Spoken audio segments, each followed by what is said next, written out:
ఇండియాలో car market నిజంగా చాలా విచిత్రంగా ఉంటుంది. ఒకవైపు ప్రజలు మన మార్కెట్ చాలా ప్రైస్ సెన్సిటివ్ అని ఒక కాన్సెప్ట్ తో ముందుకు వెళ్తారు. కానీ అదే టైంలో తన అసలు ప్రైస్ కంటే ఎన్నో రెట్లు ఎక్కువగా ఓవర్ ప్రైస్ అయిన ఫార్చునర్ మాత్రమే బాగా అమ్ముడవుతూ తన కాంపిటీషన్ కు ఒక్క ఇంచు కూడా అవకాశం ఇవ్వడం లేదు. కానీ మరోవైపు మారుతి సుజుకి ఏదైనా అమ్మగలదు అని చెప్పే వాళ్ళు కూడా ఉంటారు. కానీ అదే మారుతి సుజుకి తన గ్లోబల్ బెస్ట్ ప్రొడక్ట్ అయిన కిజాషిని కూడా సక్సెస్ చేయలేకపోయింది. జిమ్ని కూడా మార్కెట్ లో పెద్దగా అమ్ముడవడం లేదు. ఇక మీరు మార్కెట్ లో సక్సెస్ అంటే లేటెస్ట్ ఫీచర్స్ మరియు టెక్నాలజీ అని చెప్తే మహేంద్ర బొలెరో ఆర్గ్యుమెంట్స్ అన్నిటినీ చెదరగొడుతుంది.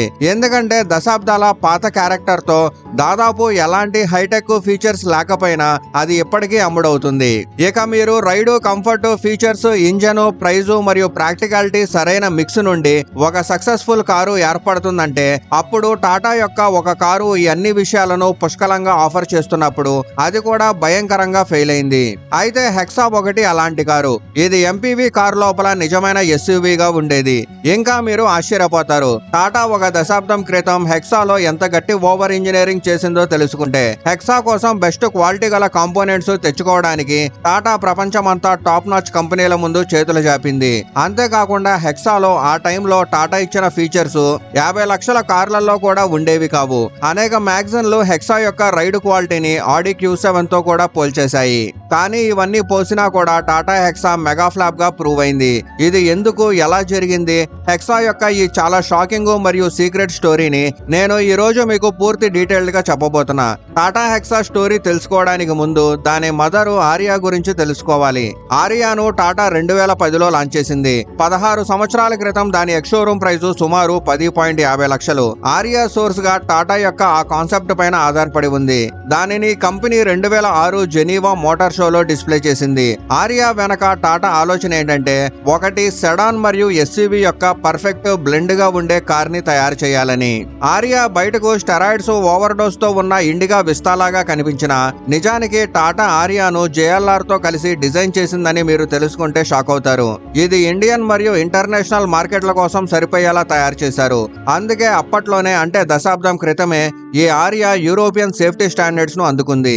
2010లోనే టాటా ఆరియాను హైటెక్ ఫీచర్స్ తో అంత భారీగా లోడ్ చేసింది. ఆ కాలంలో 30 లక్షల వరకు ఉన్న కార్లలో కూడా ఆ ఫీచర్స్ రావడం లేదు. ఆరియా ఒక perfect 4x4 cross over. Indian market cross over అంటే ఏమిటో అర్థం చేసుకునే సమయంలోనే ఇది వచ్చింది.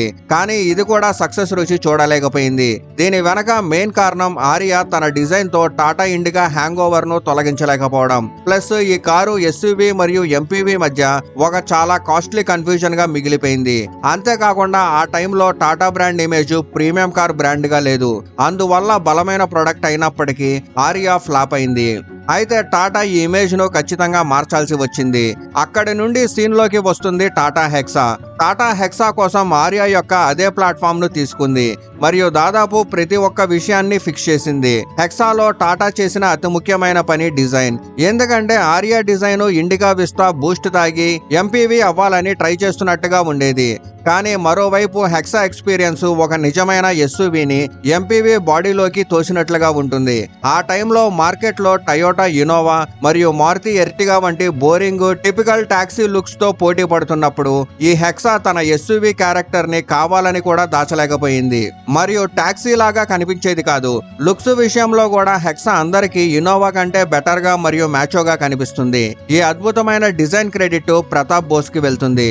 వీళ్ళు ప్రస్తుతం మహేంద్ర గ్లోబల్ డిజైన్ హెడ్ గా ఉన్నారు. కానీ టాటాలో ఉన్నప్పుడు నెక్సాన్, హ్యారియర్, టియాగో, టిగోర్ వంటి వెల్ లుకింగ్ కార్స్ ని డిజైన్ చేసి ఇచ్చారు. అదే ప్రతాప్ బోస్ గారు ఆరియాను రీడిజైన్ చేయడానికి ఇండియా, ఇటలీ మరియు యూకే డిజైన్ స్టూడియోలను ఏకం చేశారు. అప్పుడు హెక్సా ఏర్పడింది. టాటా హెక్సాను 2017లో లాంచ్ చేసింది.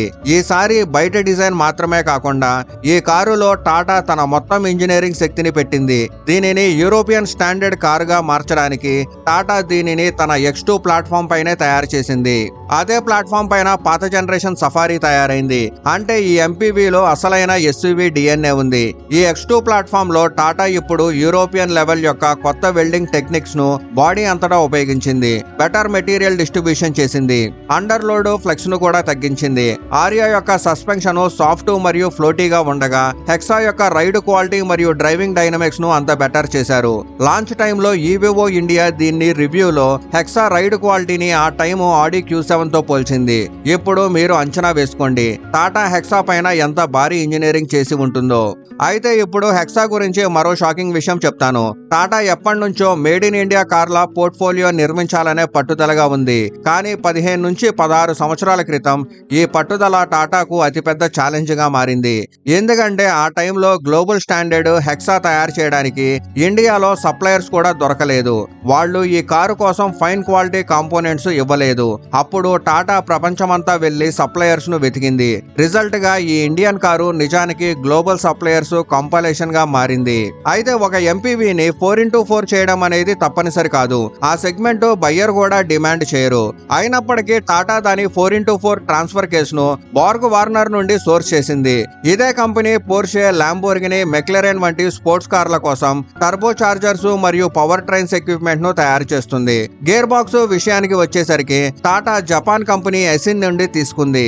ఇది టాటా యొక్క క్రూషియల్ పార్ట్ సప్లయర్ మరియు టయోటా గ్రూప్ లో మెంబర్ కూడా. హెక్సా సీట్స్ యుఎస్ఏ యొక్క లియర్ కార్పొరేషన్ నుండి తీసుకుంది. సీట్స్ అపోస్ట్రల్ కోసం జర్మనీ యొక్క బెస్ట్ కంపెనీ బెన్కో నుండి తెచ్చింది. ఇదే కంపెనీ మెర్సిడెస్ వంటి కార్లకు ఇంటీరియర్ మెటీరియల్ సప్లై చేస్తుంది. Hexa electronics German company Bosch నుండి, ఇన్ఫోటైన్మెంట్ సిస్టమ్ యుఎస్ బ్రాండ్ హార్మాన్ నుండి, 10 స్పీకర్ ఆడియో సిస్టమ్ JBL నుండి తీసుకుంది. పియానో బ్లాక్ పెయింట్ ఎక్కడైనా కనిపించినా అది కూడా జర్మనీ నుండి వచ్చింది. Hexa rear window sun blinds quality కోసం సౌత్ కొరియా నుండి సోర్స్ చేసింది. ఈ వెహికల్ మ్యాట్స్ అన్ని థాయిలాండ్ నుండి తెచ్చింది. ఆ టైంలో ఇండియాలో ఎవరు హెక్సా కోసం fine quality LED tile lamps కూడా ఇవ్వలేకపోవడంతో ఆ కాంట్రాక్ట్ కూడా టాటా ప్రముఖ కొరియన్ బ్రాండ్ LGకి ఇచ్చి తయారు చేయించింది. ఇప్పుడు మీరు ఆలోచించండి, హెక్సా కోసం టాటా ప్రపంచ నలుమూలల నుండి బెస్ట్ సప్లయర్స్ నుండి కాంపోనెంట్స్ కలెక్ట్ చేసింది. ఇదంతా టాటా తన చీప్ కార్ బ్రాండ్ ఇమేజ్ ని పూర్తిగా మార్చడానికి చేసింది. మీరు గమనించి ఉంటే అర్థమవుతుంది. కార్ల కోసం ప్రీమియం మరియు ఫైన్ క్వాలిటీ కాంపోనెంట్ సప్లై ఇండియాలో ఈ రోజు కూడా దాదాపు లేదు. అందుకే మన దేశంలో ఇప్పటికీ ఒక నిజమైన లగ్జరీ కార్ బ్రాండ్ కూడా ఇంకా పుట్టలేదు. దీని గురించి ఈ వీడియోలో క్లియర్ గా ఎక్స్ప్లెయిన్ చేశాను. తర్వాత చూడండి, ఎండ్ కార్డ్స్ లో ఇస్తాను, ఐ కార్డ్స్ లో ఇస్తాను. ఇప్పుడు హెక్సా ఫీచర్స్ గురించి మాట్లాడితే 16 సంవత్సరాల పాత కార్ అయినప్పటికీ ఇందులో ఉన్న ఫీచర్స్ లిస్టు చాలా పెద్దది. కానీ హెక్సాలో కొన్ని ఫీచర్స్ ఇప్పటి 2026 లో కూడా 50 లక్షల గల కారులో రావడం లేదు. ఎగ్జాంపుల్ గా బటర్ఫ్లై ఎఫెక్ట్ వైపర్స్, అలాగే ORVM లో ఎలక్ట్రిక్ డెమిస్టర్స్. ఇవి ఇప్పటికీ చాలా రేర్ ఫీచర్స్. టాటా పూర్తిగా ప్రయత్నం చేసింది హెక్సా ద్వారా గ్లోబల్ స్టాండర్డ్స్ ను సాధించాలని. హెక్సా ద్వారా టాటా నిజంగా చాలా వరకు దాన్ని సాధించింది కూడా. టాటా హెక్సాను పర్ఫెక్ట్ చేయడంలో ఇంటీరియర్, ఎక్స్టీరియర్స్ మాత్రమే కాకుండా ఈ వెహికల్ యొక్క అతి బలమైన USP దాని ఇంజన్ కూడా. 2.2 లీటర్ వెరికోర్ 400. ఈ ఇంజన్ యొక్క సొంత కథ ఒకటి ఉంది. సింపుల్ గా చెప్పాలంటే ఇది Tata Safari 2.2 litre DCV engine యొక్క heavily reengineered version. Turbo lag తగ్గించడానికి టాటా బహుశా మొదటిసారి VGT ఉపయోగించింది.